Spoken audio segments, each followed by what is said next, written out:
Chers amis, laissez-moi vous expliquer comment rendre le cannibalisme socialement acceptable. Un sujet à l'origine tabou. Vous commencez par organiser dans un cadre prestigieux un colloque international en réunissant des ethnologues de renom aux publications innombrables.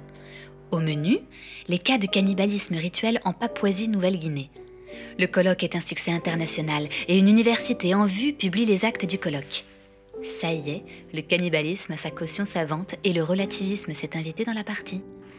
Deuxième étape, désenclaver la problématique du cannibalisme en la sortant des cercles académiques poussiéreux. Pour cela, les performances artistiques d'un groupe d'écorcheurs et de body performeurs consommateurs de chair humaine sera parfait. La controverse s'invite dans la société civile. Pour faire vivre cette controverse, vous dénichez des opposants bien rétrogrades au collectif pro-cannibale. Les conditions sont réunies pour que le cannibalisme entre dans l'arène médiatique. Philosophie Magazine publie d'ailleurs un hors-série sur le cannibalisme avec une tribune d'André Comte-Sponville sur l'éthique du cannibalisme. Dans le même numéro, le hargneux Aymeric Caron s'interroge. Le cannibalisme est-il l'avenir des régimes véganes carencés en protéines animales ? Le moment est venu de procéder à un travail d'euphémisation lexicale. Plutôt que de cannibale, parlons d'anthropophagie. Des audacieux parlent même déjà d'anthropophilie, l'amour de la viande humaine. C'est le moment de ressortir votre épouvantail et les nasillons de service à la délicatesse de Bulldog, si caricaturaux qu'ils feront parfaitement l'affaire pour dédiaboliser le cannibalisme.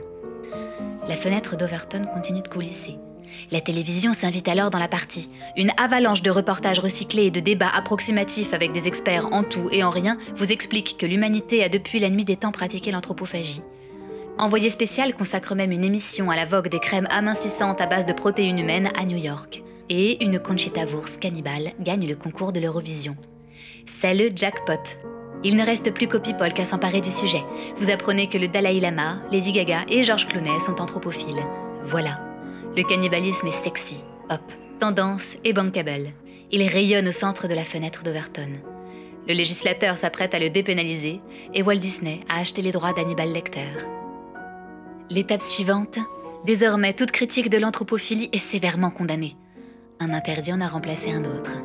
La fenêtre d'Overton s'est déplacée d'un extrême à l'autre.